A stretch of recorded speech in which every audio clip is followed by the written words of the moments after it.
창조적인 미래를 만드는 지식 강연 상상하라 이매진.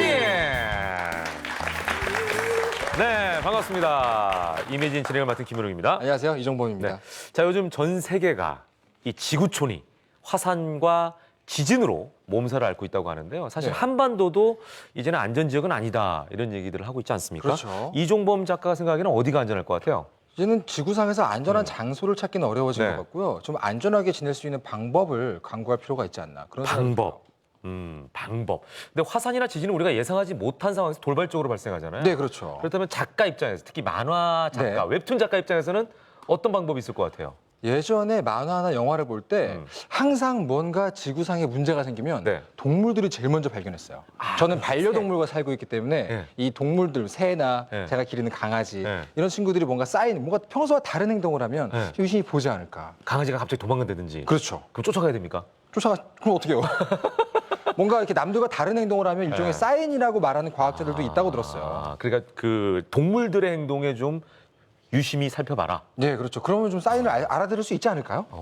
저 같은 경우는 확실한 방법이 있습니다. 뭔데요? 화산과 지진이 왜 발생하고 이걸 어떻게 우리가 대처해야 되는지 전문가들에게 물어보면 어떨까요? 자문을 구한다고요? 그렇죠. 좋네요. 그거. 전문가들에게. 그렇죠. 예, 여러분 아마 대충 감을 잡으셨을 것 같아요. 오늘 강연자들이 바로 그 전문가들이십니다. 두 분의 주인공 박수로 모시겠습니다. 어서 오십시오.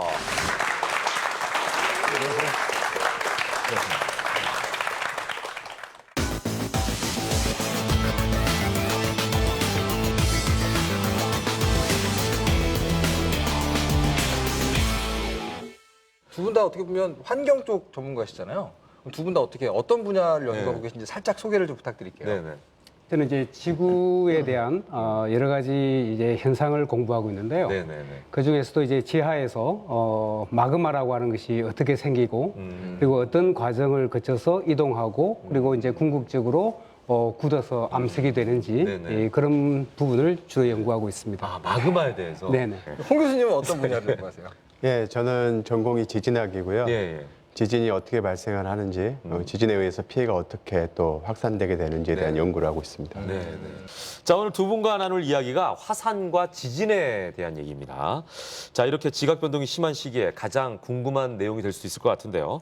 두 분과 함께하는 오늘 이매진, 먼저 주제부터 확인하겠습니다. 보여주시죠. 화산과 지진은 연결돼 있다. 라는 것이 이제 오늘의 주제입니다. 자, 화산과 지진이 연결돼 있다는 걸 어떻게 알 수 있을까요? 네, 기본적으로 화산과 지진은 네네네. 근본 원인이 같습니다. 같아요. 네, 지구 내부는 굉장히 많은 열이 지구 초기부터 쌓여 있는데요. 네네. 이런 열은 지구 내부 안에 갇혀 있지만은 않고요. 네네. 지속적으로 외부로 배출되려고 하는데 예. 그 효과에 의해서 이 판구조 운동이 만들어지게 됩니다. 네. 이 판구조 운동이 만들어지게 되면은 판과 판이 충돌하게 되고 네. 이 충돌하는 데는 많은 힘이 쌓여서 지진이 발생을 합니다. 네. 그뿐만 아니라 또 판이 충돌한 후에 또 다른 판 밑으로 들어가게 되는데요. 네. 이때 이 판 내에 있는 물이 밖으로 또 나오면서 마그마를 만들게 되고 이 마그마가 또 분출해서 화산이 되는 겁니다. 그래서 기본적으로 화산과 지진은 판과 판이 충돌하는 곳에 많이 발달하게 됩니다. 그래서 상호 관련성이 아주 높다고 할 수 있습니다. 자, 그러면은 우리 좌 교수님께도 여쭤볼게요. 이런 지각 변동이 일어나는 이유는 뭔가요? 사실 지구 내부에서 네네. 굉장히 다양한 현상이 일어나는데요. 네. 궁극적으로는 이제 지구 내부에 끊임없이 운동하는 네네. 그런 움직임 때문에 위에 있는 판들이 이동을 해가는 것이고 네네. 또 경우에 따라서는 충돌하는 것이거든요. 예, 예. 따라서 이 지각 변동의 가장 큰 원인은 네. 우리 지구 아래에서의 끊임없는 운동이다 이렇게 말씀드릴 수가 있겠습니다. 네, 알겠습니다.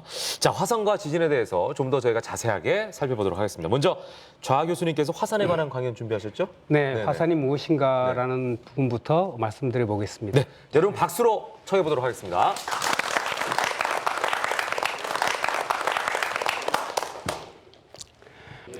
네, 그러면 이번 강연에서는 이 화산에 대해서 같이 한번 알아보도록 하겠습니다. 그런 어떤 화산 폭발의 뉴스를 접하시게 되면요, 화산에서부터 검은 연기가 공중으로 이 솟구쳐 올라가는 그런 사진들을 많이 보실 거예요, 그죠? 근데 사실 이게 연기가 아니고요, 화산 가스와 더불어서 솟구쳐 올라가는 것은 크고 작은 돌가루입니다. 저희가 화산재라고 하는 것이죠. 그런데 이 솟구쳐 올라간 것이 돌가루이기 때문에 무겁잖아요. 그러니까 언젠가는 이게 땅으로 떨어지게 됩니다. 그래서 땅으로 떨어져서 화산재의 층을 형성하게 되는데, 저희와 같은 학자들은 이 화산재의 층을 조사하면서 화산의 폭발의 크기, 그리고 그 규모가 어떻고 언제쯤에 화산이 폭발했는지 같은 것들을 저희가 이제 조사를 하게 되는 것이죠. 그러면 화산이 왜 폭발하는 것일까 하는 것이 이제 궁금해지실 텐데요. 사실 지구가 46억 년 전에 만들어지고부터 지금까지 끊임없이 화산은 폭발해 왔습니다. 물론 지금도 화산이 폭발하는 경우도 있고, 또는 예전에 화산 활동을 했던 화산들이 지금은 활동하지 않는 경우도 있고요. 이런 화산이 활동하기 위해서 필요한 것은 지하에서 마그마라고 하는 것을 만들어야 됩니다. 근데 마그마는 어떻게 만들어지느냐? 지구 내부는 끊임없이 운동을 하고 있지 않습니까? 지구 내부의 운동이 바로 마그마를 만들게 됩니다. 지구 내부의 지각과 맨틀은 고체로 이루어져 있습니다. 근데 고체의 일부가 녹아야지만이 액체인 마그마가 만들어지는 것이거든요. 따라서 지구 내부가 운동을 하게 되고, 그 운동의 결과로 고체의 일부가 녹게 되면 그것이 마그마가 되는 것입니다. 일단 마그마가 되면 대부분이 액체이기 때문에 가볍죠. 가벼운 놈이 이제 지표로 올라오게 되는 것이죠. 올라와서 지표 가까운 곳에 머물게 되면 이제 마그마만 이렇게 모여 있는 장소가 생기게 되는데요. 그 장소를 저희가 마그마 챔버, 마그마의 방이라고 부릅니다. 그러니까 이 마그마의 방에 있는 마그마가 지표로 흘러나오는 이런 활동이 바로 화산 활동이 되는 것이죠. 때로는 시뻘건 용암으로 흘러나오기도 하고요. 때로는 마그마의 방에 있는 기체들이 팽창하면서 폭발력을 가지게 되고, 폭발하게 되면 분출 기둥을 만들게 되는 것입니다. 자, 그러면 이런 마그마를 만드는 장소, 즉 화산 활동이 일어나는 장소가 지구 아무 데에서나 일어날까요? 사실 그렇지가 않습니다. 지구 내부의 활발한 운동에 의해서 지각의 일부 또는 맨틀의 일부가 녹게 만드는 지역이 따로 있게 됩니다. 지금 빨간색으로 표시되어 있는 것이 현재 활동하고 있는 화산의 분포 지역인데요. 이 화산의 분포가 특정 지역에 모여 있지 않습니까? 그리고 이 모여 있는 곳을 자세히 보시면 태평양을 주위로 빙 둘러져 있죠. 이 지역을 저희가 불의 골이라고 이야기합니다. 즉 화산 활동이 빈번한 지역이라고 이야기를 합니다. 그 이유는 바로 태평양을 이루고 있는 해양의 판들이 주변에 있는 대륙의 판이나 다른 해양판 아래로 침강하면서 그런 장소에 마그마가 발생하기 때문에 그렇습니다. 사실 화산은요, 인간의 역사 속에서 상당히 중요한 여러 가지의 일들을 벌여왔습니다. 몇 가지를 소개를 해드리겠습니다. 지중해 동편에 있는 에게해에 이 산토리니 화산이라고 하는 것이 있습니다. 지금 그림을 보시면 동그란 마치 도너츠 형태로 생겼죠, 그죠? 근데 바다 위에 칼데라만 있는 것이고요. 화산체는 해저까지 연결되어 있습니다. 이 화산이 기원전 16세기에 커다란 폭발을 했습니다. 그때 엄청난 폭발이 있었고요. 일부 학자들은 이 산토리니 화산의 폭발로 인해서 문명이 바뀌었다라고까지 생각을 하는 것입니다. 다음 화산은 굉장히 유명한 화산이에요. 영화로도 많이 제작되었죠. 베수비오입니다. 이탈리아 중서부 지역에 베수비오 화산이 있는데요. 서기 79년에 베수비오가 폭발했습니다. 그래서 인근 도시들이 화산재에 묻혀버렸어요. 그리고 그 당시 주민들로 묻혔죠. 그래서 사람들이 화석화되어 있는 모습들도 가끔 보셨을 겁니다. 그리고 묻혀있던 주변의 도시들은 1600년대에 들어서서야 비로소 발굴되기 시작했습니다. 우리가 잘 알고 있는 폼페이도 1700년 중반이 되었어야 그 도시의 모습을 찾을 수가 있었거든요. 그리고 마지막으로 하나 더 보시게 되면 이제 탐보라 화산이라고 인도네시아의 화산입니다. 지구 역사상 가장 큰 화산 폭발 중에 하나였고요. 1815년에 화산이 폭발했는데요. 화산 폭발한 가스와 여러 가지 물질들이 지구를 덮어가지고요. 지구의 기온이 그 다음 해 1816년에 0.5도 이상 떨어졌습니다. 그래서 탐보라가 폭발했던 1815년 이듬해인 1816년에 지구에는 여름이 없었습니다. 그런 일들이 있었고요. 그럼 어떻게 이런 화산 폭발에 대한 예측을 할 수 있을까요? 엄청나게 어려운 일입니다. 왜냐하면 피해와 직결되기 때문에 바른 예측을 해야 되는데 제대로 할 수는 사실은 어렵고요. 몇 가지 전조 현상이 있습니다. 마그마가 지표에서 이제 분출하려고 올라오게 되면 활동을 하겠죠. 그렇게 될 때 지진 같은 것이 일어납니다. 이것이 화산성 지진인데요. 이 지진이 일어나게 되고 따라서 마그마가 올라오게 되니까 약간 화산체 자체가 들려 올라가는 융기가 일어나기도 하고 뜨거운 것이 올라오기 때문에 지온이 지하의 온도가 올라가기도 합니다. 그리고 마그마 내에 있던 가스들이 이제 팽창하고 이제 밖으로 빠져나오려고 하다 보니까 많은 화산가스들이 방출하는데요. 이런 여러 가지의 전조 현상들을 지속적으로 모니터링을 해서 언제쯤 화산이 폭발할 것이다 하는 것을 예측을 하고 주민들에게 알려서 대피 준비를 하게 되는 것입니다. 이번 강의는 여기서 마치겠습니다. 감사합니다. 네. 좌용주 교수님의 화산 강연 잘 들었습니다. 네. 제가 아주 궁금했던 건데 화산으로 따로 분류가 되어 있는 산들은 우리가 익히 알고 있는 것들도 많잖아요. 그럼 그냥 보통 산에서도 화산처럼 폭발을 할 수 있는 가능성이 조금이라도 있는 건가요? 보통 산과 화산은 이제 다른 이유가 네네. 앞서 말씀드린 것처럼 화산이 되기 위해서는 지하에서 이제 마그마를 만들어야 됩니다. 네네. 네네. 그러니까 마그마를 만드는 장소가 특정 지역이 따로 있는 거거든요. 그러니까 일반적으로 이제 우리가 높은 산이다라고 해서 저 산도 언젠가 화산이 될 수 있느냐?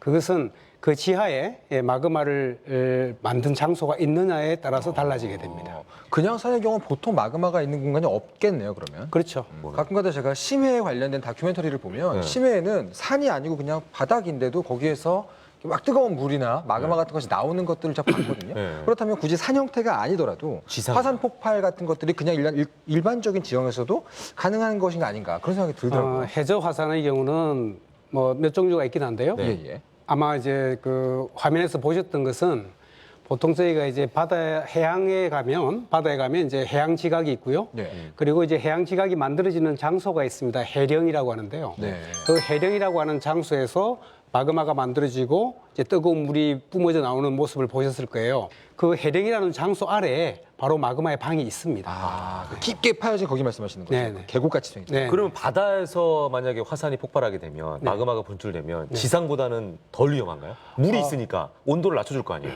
그건 꼭 그렇지는 않습니다. 그러진 않아요? 예, 그렇지는 않습니다. 그러니까 바다 해수면 약간 아래에 있는 네. 화산들도 종종 분출하거든요. 예. 그러면 뜨거운 열에 의해 가지고 물들이 기화될 거 아닙니까, 그죠? 예. 그러면 그 기화된 부분에 의해 가지고 훨씬 더 큰 분출을 할 수도 있습니다. 자, 혹시 궁금한 게 있으시면 지금 얘기해 주세요. 네. 나와주시죠. 일단 본인 소개 좀 부탁드릴게요. 홍익대학교에서 온 이다혜라고 하는데요. 네, 다혜 씨. 네. 자, 뭐가 궁금하세요? 네, 생명체 이상 징후에 대해서 궁금한데요. 네.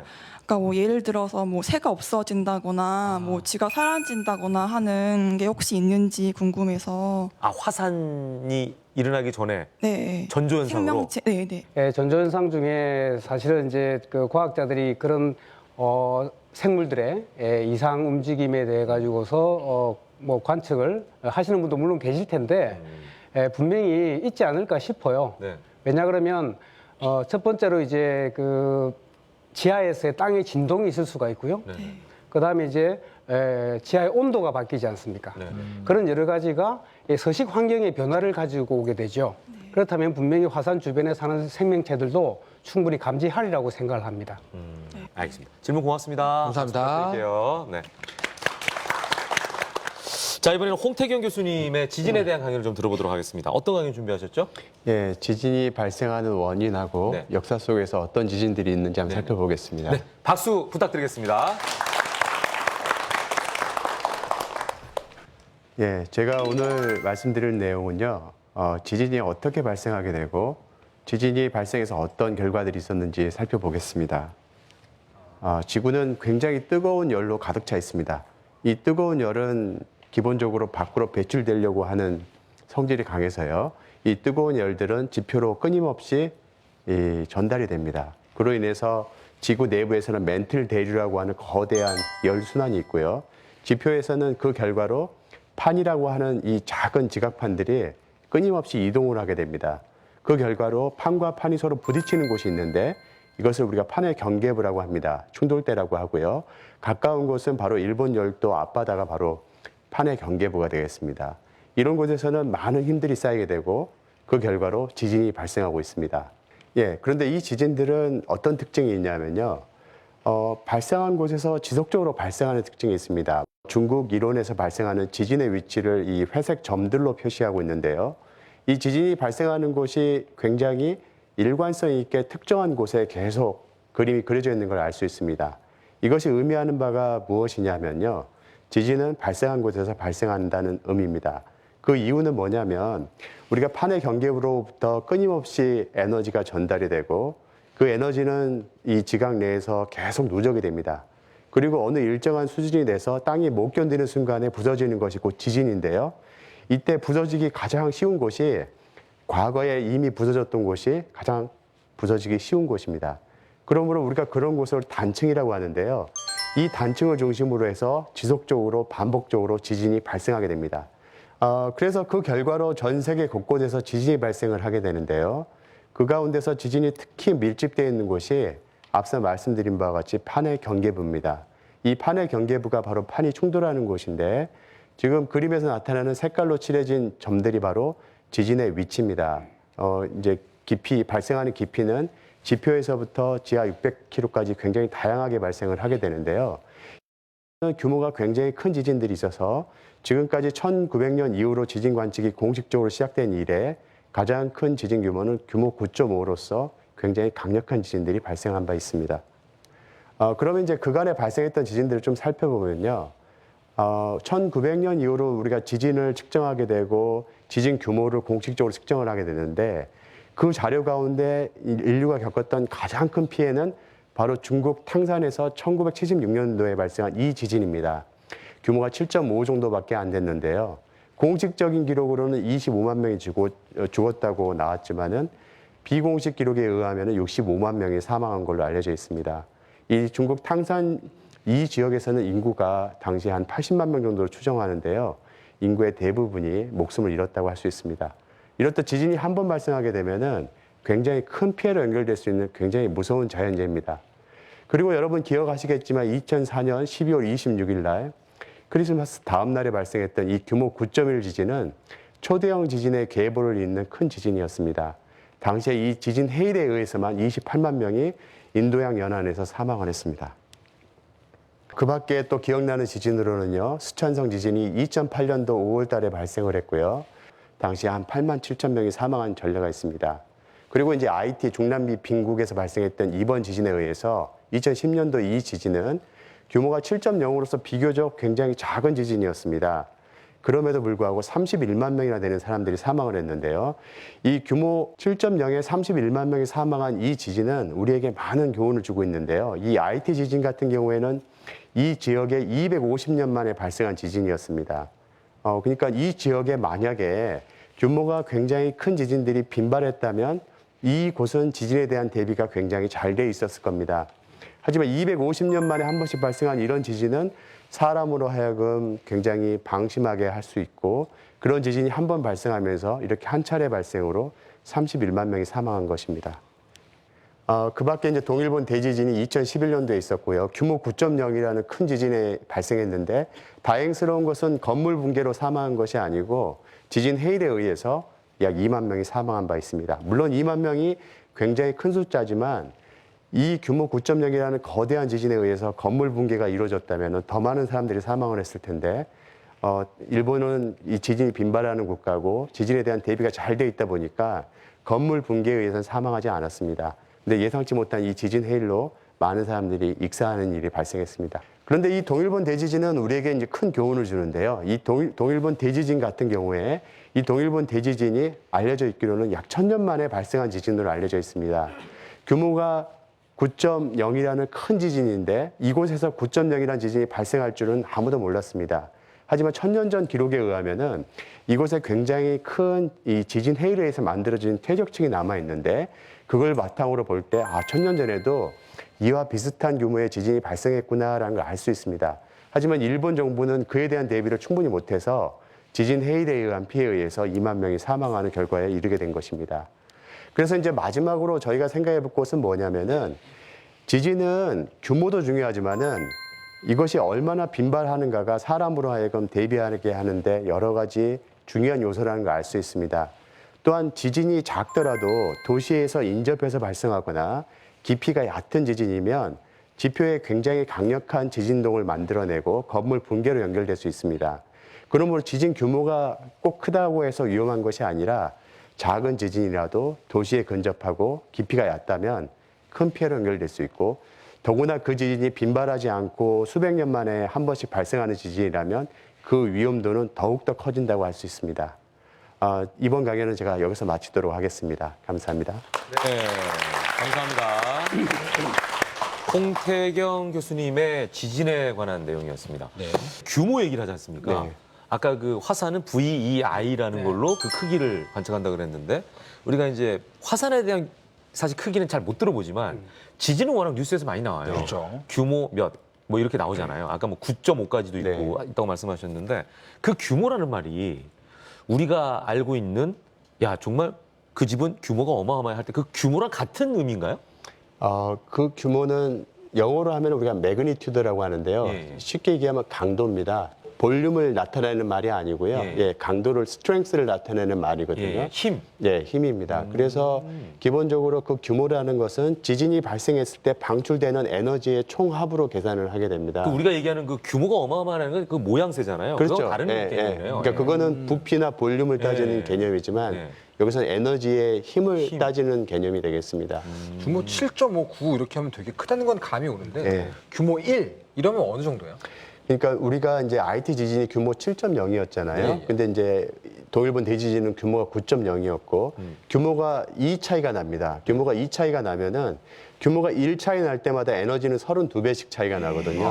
그래서 규모 2 차이가 나면 32 64 배예요? 곱하기 32가 돼 아, 가지고요. 32 곱하기 32. 예, 거의 1000배 차이가 나거든요. 그러니까 거꾸로 이렇게 해나가게 되면은 규모 7과 5가 또 1000배 작은 게 규모 그렇죠. 5가 되거든요. 네. 또 그런 식으로 규모 3, 1 이런 식으로 내려가게 되는 거죠. 그러니까 규모 1은 여러분이 거의 피해를 못 보게 되는 거고요. 못 느끼나요? 그거? 네. 일반적으로 사람들이 느끼는 지진 규모는 한 규모 한 3 정도로 알려져 있습니다. 자, 혹시 궁금한 게 있으십니까? 한번 나와 주시죠. 먼저 손 드신 분. 일단 본인 소개 좀 부탁드릴게요. 네, 이름은 김동수입니다. 김동수 씨. 네. 네. 자, 어떤 게 궁금하세요? 그 두 분의 강의를 들어보면 네네. 화산 지대와 지진 지대가 거의 같이 비슷하다. 나오는데 예. 우리나라에도 화산이 2개가 있잖아요. 그렇죠. 한라산, 백두산. 예. 거의 휴화산인데 네. 우리나라에서 지금 자주 발생하는 지진이 네. 그 진원지가 백두산과 한라산이 있는 곳과 비슷한지가 궁금합니다. 오, 날카롭네요. 굉장히 예리하신 질문이시고요. 우리나라 이따가 이제 보여드리겠지만 지진이 빈발하는 곳 중에 하나가 바로 제주도 일원입니다. 네, 제주도 일원에서 발생하는 이 많은 지진에 대해서 여러 가지 학설이 있는데 현재까지는 우리가 그 정확한 이유를 판단 못하고 있긴 한데요. 네. 우리가 단지 이렇게는 해석을 하고 있는데요. 필리핀판은 일본 열도 남쪽에서 굉장히 빠른 속도로 여전히 충돌하고 있고 그 힘이 이 한반도 쪽으로 계속적으로 전달이 되어 오고 있는데요. 과거에 이 제주도 일원에서 화산 활동으로 만들어진 많은 구조가 있거든요. 지각 구조가 있는데 그것이 이제 약화된 구조가 일부 존재할 거라고 생각을 하게 되고 그 힘이 태평양 필리핀판에서 몰려온 힘들이 그 구조를 통해서 지진이 발생하는 게 아닌가라고 추정을 하고 있습니다. 백두산 같은 경우에는 이 백두산 분화와 연관해서 화산성 지진이 급증하는 현상들이 2006년도에 많이 관측이 됐습니다. 최근 들어서는 다시 이 지진 활동도가 줄고 있는데요. 이것은 이제 마그마 방이 커지고 작아짐에 따라서 주변에 압력을 주고 안 주고에 따라서 지진이 발생하고 안 발생하고 하는 현상들이 연동이 되기 때문에 그래서 이제 아까도 이제 나왔던 얘기처럼 이 화산 활동이 가속화될 때 전조 현상으로 우리가 지진 활동도를 또 보기도 하거든요. 네. 그러니까 그럴 때만 관측이 되고 일반적으로 백두산 주변에서는 큰 지진이라고 하는 것들이 잘 관측되지 않습니다. 그러면은 교수님, 지진이 먼저 일어난 다음에 화산이 분출될 수도 있고 네. 화산 때문에 지진이 발생할 수도 있는 건가요? 네, 굉장히 좋은 지적인데요. 이 동일본 대지진 같이 큰 지진이 한번 발생하게 된 후로 이 동일본 대지진 근처에 있는 일본 열도의 화산들이 이 활동을 갑자기 활발하게 가속화한 전례들이 굉장히 많습니다. 네. 하지만 이제 화산이 분화할 때 또 아까 말씀드린 것처럼 지진이 발생하기도 하지만 그때 분화할 때 발생하는 지진들은 규모가 작습니다. 규모가 뭐 1 아니면 그거보다 더 작은 지진들이고요. 하지만 큰 지진이 발생하게 되면 화산 활동이 가속화되는 일들이 있어서 지진이 훨씬 더 화산 활동을 가속화시키는 데 주요 인자라고 할 수 있습니다. 네, 알겠습니다. 오늘 질문 감사합니다. 감사합니다. 예, 박수 부탁드릴게요. 네. 자, 화산과 지진에 대해서 저희가 자세하게 살펴보고 있습니다. 잠시 후 2부에서는요, 더 심층적인 내용 그리고 대처법에 대해서 살펴보도록 하겠습니다. 잠시만 기다려 주십시오. 이매진.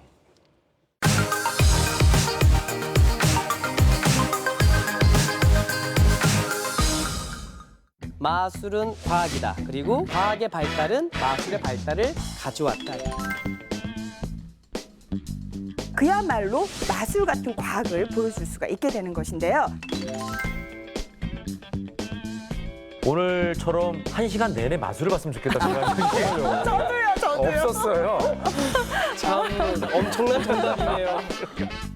창조적인 미래를 만드는 지식 강연 이매진 함께하고 있습니다. 자, 이번에는 더 재미있고 더 흥미진진한 2부 진행해 보도록 하겠습니다. 먼저 주제 확인하시죠.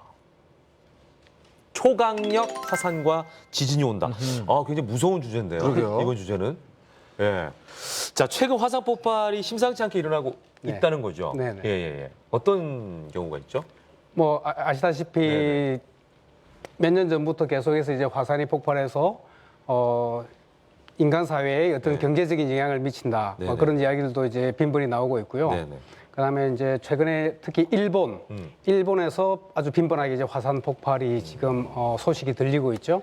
그렇게 해서 본다면은 최근 들어서 지구상에 이상하리만큼 화산 활동이 많아지고 있다. 예, 이런 것들에 대해서 좀 우려를 갖지 않을 수가 없습니다. 알겠습니다. 자, 이번에도 좌용주 교수님의 강연을 먼저 들어보도록 하겠습니다. 네. 화산에 대한 얘기 다시 한번 또 박수로 청해 보도록 하겠습니다.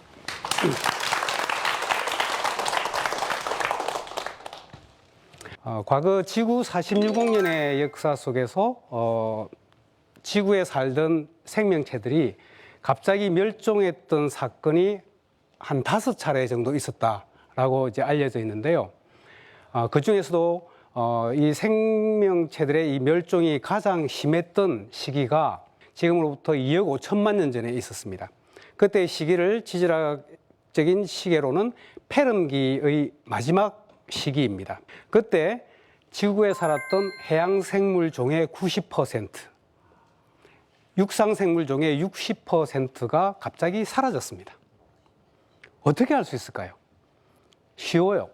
그러니까 그 멸종의 단계 이전의 지층 속에 있는 화석들을 가지고 이제 생물 종과 그다음에 이제 개수를 저희가 이제 파악을 하고요. 그 멸종의 시기 이후에 지층에서 똑같은 방법으로 조사를 해보면 어느 정도 급격하게 변화했는지를 저희가 알 수 있습니다. 과연 지구상에 무슨 일이 있었던 걸까요? 지금 보시는 사진은 러시아의 시베리아 지역입니다.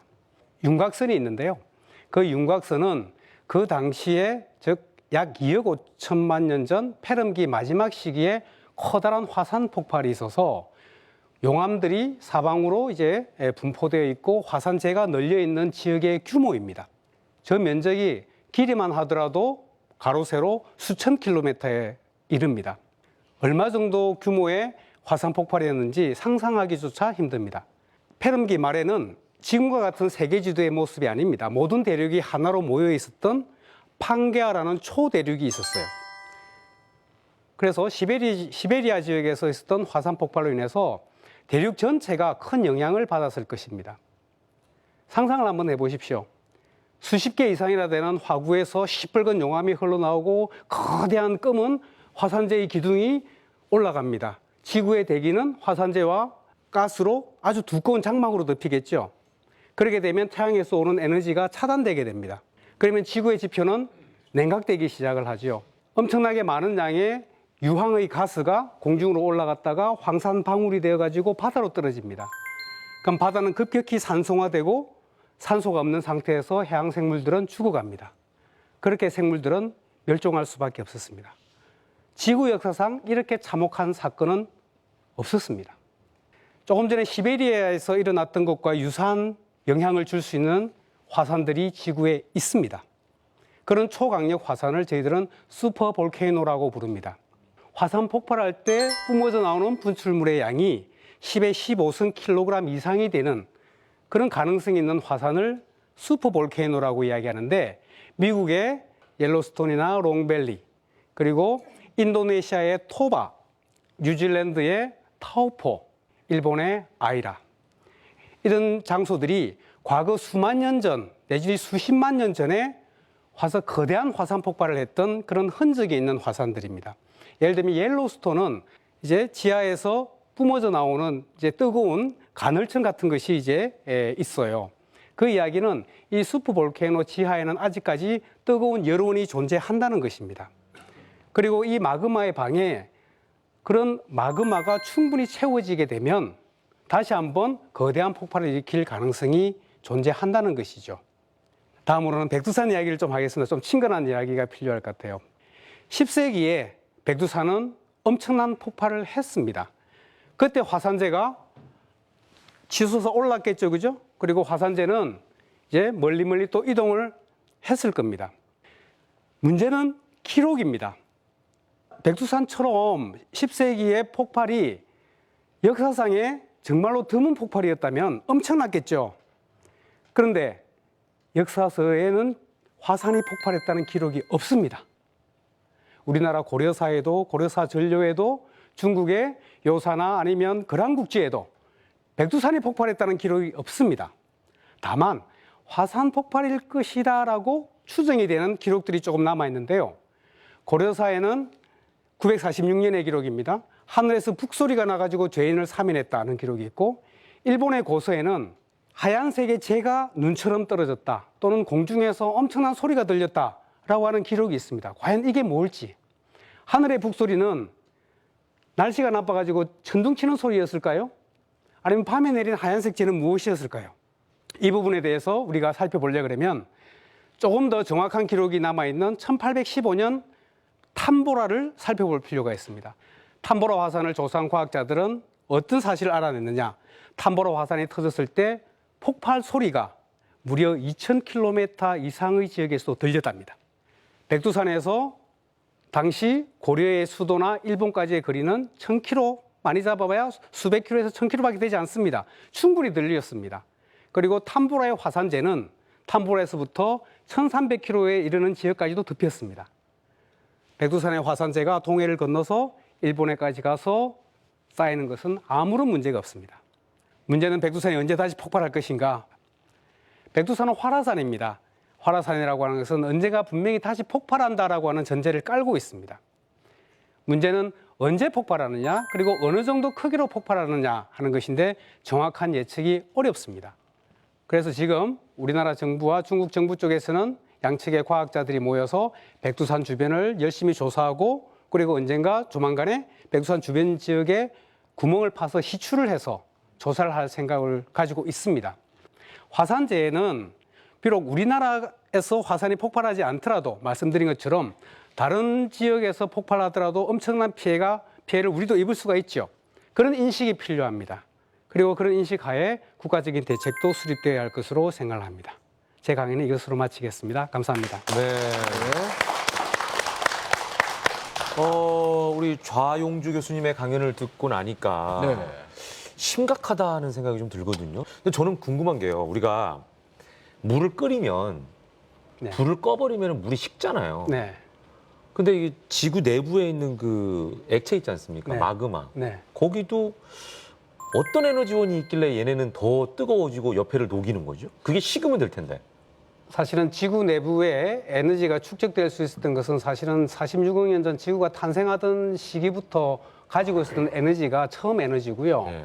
그 다음에 이제 지구에서 이제 물질들이 재배치가 됩니다. 재배치가 된다고 하는 것은 지구 46억 년 전의 모습이라고 하는 것은 완전히 녹은 상태였고요. 이게 식어가면서 이제 무거운 것이 가라앉고 가벼운 것이 떠오르면서 그런 어떤 위치 에너지가 다시 열 에너지로 바뀐 게 있고요. 그리고 지금까지 지구 내부가 따뜻할 수 있는 이유는 방사성 에너지가 있습니다. 방사능 붕괴를 해가지고 에너지를 만들어내는 원소들이 지구 내부에 있는데 그런 방사능 붕괴에 의한 에너지가 계속 축적되고 있기 때문에 다른 행성들처럼 식은 행성이 아니고 계속 아직까지 움직이는. 이 지구 내부가 뜨거운 상태로 있는 행성으로 되어 있는 것이죠. 예, 그러니까 우리가 뭐 해결료를 이렇게 서로 네, 부딪혀가지고 에너지를 네. 발산시키듯이 네. 여기도 계속 그런 게 일어나고 있는 예, 거네요. 붕괴가 끊임없이. 계속 일어나고 있죠. 네. 그 사실 1보다 작은 정도 마이너스 이런 작은 지진들은 한국에서도 예. 계속해서 끊임없이 뭐 일어나고 있겠네요. 그럼요. 우리나라에서도 굉장히 많은 지진들이 발생하고 있고요. 그러니까 그게 이제 저는 궁금한 거예요. 왜냐면 우리나라는 안전지대라고 네. 많이들 알고 있었고 지진에 대해서는 그리고 아까 말씀하신 대로 지진은 일어나는 데서만 일어난다. 네. 반복적이고 주기적이다. 네. 라고 말씀하셨는데 왜 한반도도 이제는 안전지역이 아니다라는 얘기를 하는 거죠? 그게 왜 그러냐면 우리가 지금까지 지진 안전지대라고 했던 그 환상이 어디서부터 왔냐면요. 네. 우리나라는 1978년부터 지진 관측이 공식적으로 기상청에 의해서 시작이 됐습니다. 얼마 안 됐네요. 네, 굉장히 짧은 기록이거든요. 한 40년에 가까운 그 역사인데요. 네, 그걸 가지고 보면은 한반도에서 매년 발생하는 지진 빈도가 규모 3 이상을 놓고 보면 한 10회 남짓 정도밖에 안 되거든요. 40년이니까. 아까 어떤 지진은 예. 1000년 만에 일어났는데. 예, 근데 이제 문제는 그렇게 짧은 기간 동안에 그 특정 지역에서 발생할 수 있는 지진 잠재력을 평가하기에는 그 기간이 너무 짧습니다. 그러니까 1000년이나 2000년 만에 발생하는 지진들을 한 40년 기록만으로 평가하기에는 어려움이 있거든요. 예. 오래 지켜봐야 할 수 있는 거죠. 그렇죠. 그래서 제가 다음 발표에서 보여드릴 거는 한반도에서 과거에 발생했던 큰 지진들을 보면서 한반도에 어떤 지진에 대한 위험성에 대해 있는지 또 이따 말씀을 드리도록 하겠습니다. 야 예고까지 해주셨어요. 그러게요. 굉장히 궁금하다, 요거. 그죠? 알겠습니다. 자, 그럼 홍 교수님 강연을 좀 듣도록 하겠습니다. 박수 부탁드릴게요. 이번에는 제가 지금 인류 역사상 발생했던 초대형 지진이라고 하는 것들이 어떤 것들이 있었고 어떤 특징이 있고 한반도는 과연 지진으로부터 안전한지 살펴보겠습니다. 지금 표의 아래쪽 표를 보시게 되면은 이 가로축이 연도를 나타내고요. 세로축이 규모를 나타내는데 규모 8.5 이상의 지진을 초대형 지진이라고 명명을 하고 있습니다. 이 1960년대를 끝으로 해서 8.5 이상의 지진들이 관측이 되지 않았습니다. 이게 1970년대, 80년대, 90년대 없다가 2004년 12월 26일 수마트라 대지진을 기해서 또다시 나타나고 있습니다. 근데 여기서 나타나는 시간적인 변화를 보시면은 이 규모 8.5 이상의 초대형 지진들이 50년대, 60년대를 밀집해서 발생을 하고 그 다음에 없다가 2004년 이후로 지금까지 한 7차례 또 연속적으로 발생을 하고 있거든요. 그럼 과연 이 초대형 지진들은 왜 좀 시간적으로 좀 고르게 퍼져 있지 않고 왜 특정한 시간대에 뭉쳐서 발생할까? 이게 굉장히 과학적으로 큰 난제였습니다. 근데 그 이유는 이런 초대형 지진들은 수마트라 대지진 같은 경우에는요. 규모가 9.1 지진이었는데 당시 인도양 연안에서 발생을 하면서 1200km나 되는 아주 큰 거리의 단층이 500초 만에 다 부서지는 일이 벌어졌습니다. 한반도만한 거리가 10분도 안 되는 시간 동안 한꺼번에 쪼개진 거죠. 그렇게 막대한 단층이 발생하게 되면은 지구 전체적으로 그 풀린 힘에 의해서 지구는 몸살을 앓게 됩니다. 그리고 지구 안에 또 다르게 많이 쌓여있던 힘들을 다시 가속화시키게 되고 또 다른 초대형 지진들을 연거푸 발생시킨다고 하는 것이 과학자들의 설명입니다. 근데 이 초대형 지진들은 또다시 무서운 이유 중에 하나가요. 아까 봤던 것처럼 판과 팔이 충돌하는 곳은 바로 해안가입니다. 이렇게 해안가에서는 큰 초대형 지진이 발생하게 되면은 그 해저 아래서 발생하게 될 때 순간적으로 막대한 물을 걷어 올리면서 지진 해일을 동반하게 됩니다. 이런 지진 해일은 해안가와 굉장히 가까운 곳에서 발생하는 이런 초대형 지진 효과에 의해서 해안가로 빠르게 굉장히 높은 파고를 가지고 밀어닥치게 되고요. 동일본 대지진 같은 경우에는 최고 파고가 약 30여 미터나 되는 큰 지진 해일이 해안가에 밀어닥친 전례가 있습니다. 이 초대형 지진에 의해서 발생하는 지진 해일은 굉장히 큰 피해를 일으키는데요. 이것은 2004년 12월 26일 날 수마트라 섬에서 발생한 지진 해일을 계산한 결과입니다. 이 보시면 인도양을 가로질러서 이 아프리카까지 이 지진 해일이 전파가 되고 실제로 아프리카 연안에서는 약 12시간 후에 이 지진 해일이 도착하게 되는데 그곳에서도 많은 인명피해가 발생하게 됐습니다. 이 지진 해일은 이렇듯 먼 바다를 가로지르면서도 지진 해일 파고가 그렇게 크게 줄지 않는 일들이 발생하기 때문에 한번 발생하게 되면 굉장히 많은 준비를 해야 합니다. 그럼 이제 한반도 얘기를 조금 하게 되면요. 한반도는 1978년 이후로 지진 관측이 시작이 됐는데 아래 막대 그래프로 표시된 것들이 바로 유감 지진이라고 해서 사람들이 느낄 수 있는 지진을 말하는데요. 이게 규모 한 3.0 정도 되는 지진들입니다. 이런 지진들은 매년 거의 바뀌지 않는 걸로 봐서 한반도에서 발생하는 지진 발생 빈도는 크게 바뀌지 않았다라고 생각을 하고 있습니다.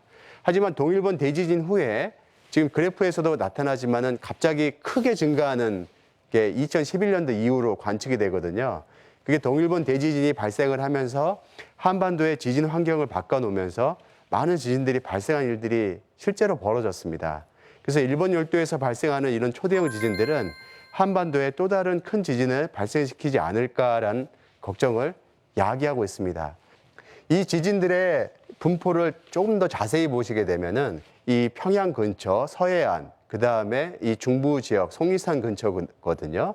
그 다음에 동해 앞바다, 그 다음에 앞서 말씀드린 바와 같이 제주도 일원에서 굉장히 높은 지진 발생 빈도를 보이고 있습니다.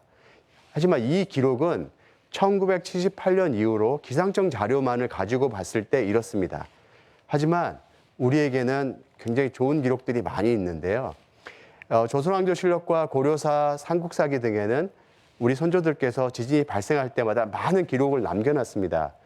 1978년부터 지금까지 40년밖에 안 되는 지진 기록으로는 긴 역사 속에 발생하는 큰 지진들을 파악할 수 없는데 이런 자료들을 활용하게 되면 과거에 얼마만큼 큰 지진들이 발생했는지 알 수 있습니다.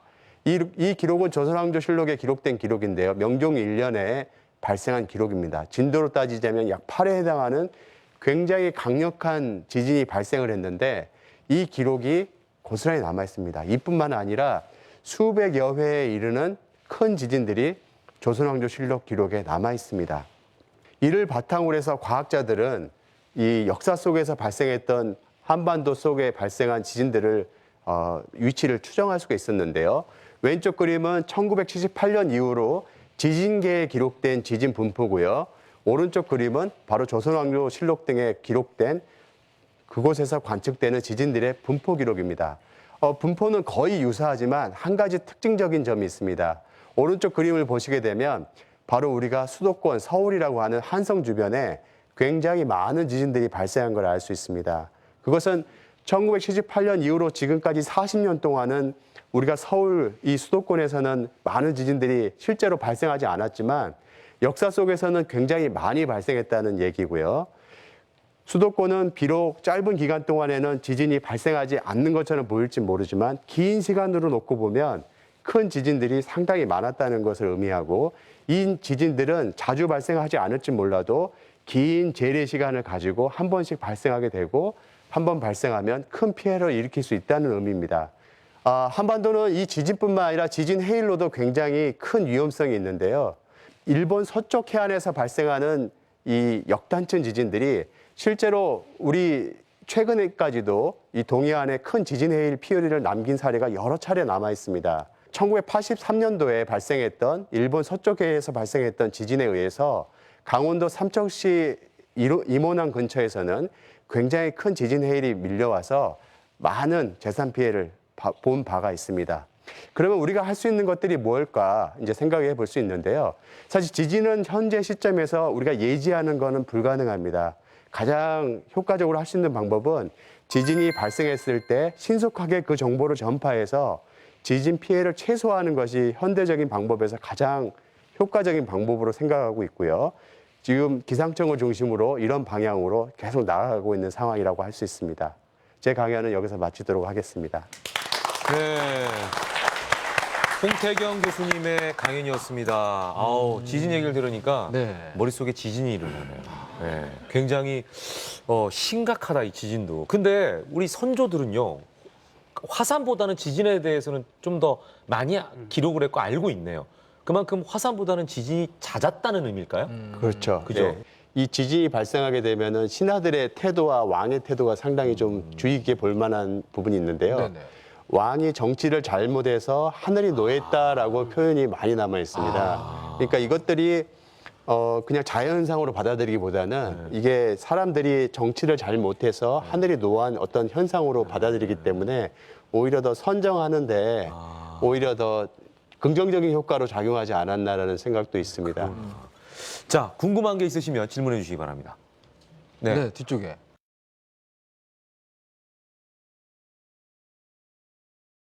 일단 본인 소개 좀 부탁드리겠습니다.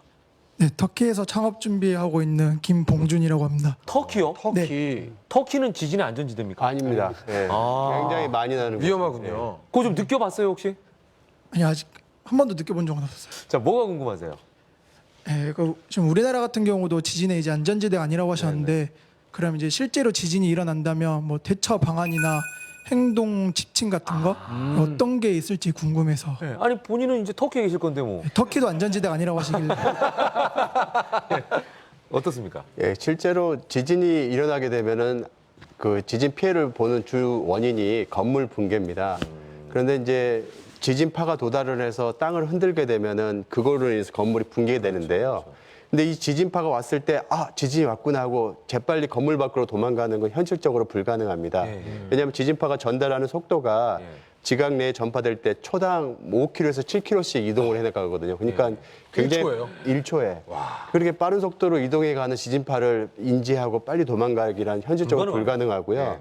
그럴 때는 이제 이 가옥 내에서 최대한 안전하게 본인을 보호하는 방법이 최선인데요. 그리고 나서 건물 밖으로 도망을 가야 합니다. 왜냐하면은 이게 전진이고 그 후에 더 큰 본진이 따라올 가능성이 있기 때문에 그걸 대비해서 도망을 가는 거거든요. 근데 이제 이때 첫 번째 지진을 감지했을 때 제일 먼저 해야 할 일은 이 출입구 문을 열어두는 일이 가장 필요합니다. 왜요? 왜냐하면은 이 건물이 크게 흔들리게 되면은 건물이 뒤틀리게 되고 나중에 문을 못 여는 수가 벌어지거든요. 그래서 도망가야 할 때 도망을 못 가기 때문에 갇힐 수가 있군요. 일단 지진이라고 생각이 되면 몸을 숨기기 전에 문부터 열어두고 책상 밑으로 숨는 게 제일 최선이고요. 그리고 좀 안정하다 싶으면 뒤에 본진이 올 걸 대비해서 재빨리 야지로 나가야 됩니다. 야지. 일단은 뭐 대처법을 알려주셨으니까 머릿속에 가지고 있어야 될 것 같아요. 예. 오늘 질문 감사합니다. 네, 감사합니다. 예, 터키 잘 가시고요. 자, 이렇게 해서 오늘 두 분의 강연을 들어봤습니다. 바쁘신데 오셔서 이렇게 강연해 주셔서 감사드리고요. 오늘 혹시 못다한 얘기가 있으면 해주세요. 못대한 얘기요? 네, 아쉬운 부분. 우리나라 이렇게 자연과학에 대해서 관심을 가져주신 네네. 여러분들께 되게 감사드리고요. 네네. 사실 자연과학의 토대는 이 퍼블릭과 함께하는 것입니다. 네네. 퍼블릭 아웃리치가 그래서 과학자들도 굉장히 중요한 덕목이라고 생각을 하거든요. 그래서 앞으로도 지금처럼 우리 과학에 관심을 많이 가져주셨으면 감사하겠습니다. 네, 저 교수님도 한 말씀 해주시죠. 앞서 드린 말씀과 똑같은데요. 너무 암울해하지 마시고요. 슬기롭게 대처하는 방법을 우리가 찾을 수 있도록 많이들 관심을 가져주시고요. 네. 오늘은 이제 홍 교수님과 제가 이제 지구에 대한 이야기를 했는데 네. 사실 이 지구를 공부하다 보면은 상당히 철학적이 됩니다. 네, 그래서 이 지구에 관련되어 있는 학문도 앞으로 많이 이제 관심을 가지고 주목해 주시면 고맙겠습니다. 네. 사실은 뭐 좌 교수님은 화산에 대한 전문가시고 우리 홍 교수님은 지진에 대한 전문가신데 이게 뭐 연결돼 있다고 하니까 화산 연구하시면서 지진에도 좀 더 그렇죠. 연구하실 네. 필요성이 있을 것 같고 화산도 연구하시고 좀 그래야 될 것 같아요, 그죠? 예, 두 분이 앞으로 좀 코어를 좀 이렇게 하시면 좋은 결과가 있지 않을까 이런 생각도 드네요. 자, 오늘 함께해 주신 좌 교수님 그리고 홍 교수님께 감사의 박수 부탁드리겠습니다. 고맙습니다. 네. 안녕히 가십시오. 고맙습니다. 네. 자, 오늘의 주인공 두 분을 큰 박수로 모시겠습니다. 어서 오십시오. 안녕하세요. 마술은 과학이다. 그리고 과학의 발달은 마술의 발달을 가져왔다. 그야말로 마술 같은 과학을 보여줄 수가 있게 되는 것인데요. 과학자의 역할을 역사 속에서는 이 마술사인 것처럼 이렇게 이야기를 해서 네. 등장을 하기도 합니다. 네. 오늘처럼 1시간 내내 마술을 봤으면 좋겠다 생각이 없었어요. 참 엄청난 정답이네요. 상상 안내자 이종범의 이미진. 오늘은 강연을 들으면서 어떤 생각을 했습니까? 저는 항상 강연 들으면서 옛날에 봤던 작품들 떠올리잖아요. 최근에 2024라는 웹툰이 있었어요. 서재일 이종규 작가의 웹툰이었는데 거기를 보게 되면 그 작품 안에서는 지구가 우리 사람들에게 굉장히 다양한 사인을 끝없이 주고 있었습니다. 하지만 그 사인을 알아들은 건 오직 한 명의 여자아이밖에 없었어요. 네. 그러면서 벌어지는 일이었거든요. 근데 이제 우리 같은 경우는 그 상대방이 지구라면 우리에게 주는 수많은 사인들을 알아들을 수 있게 이 과학이 많은 걸 도와주지 않을까 그런 굉장히 믿음직한 느낌을 받았습니다. 네. 저는 이제 이 화산, 자연과 인간에 대한 그 공통 분모를 찾아냈습니다. 뭔데요?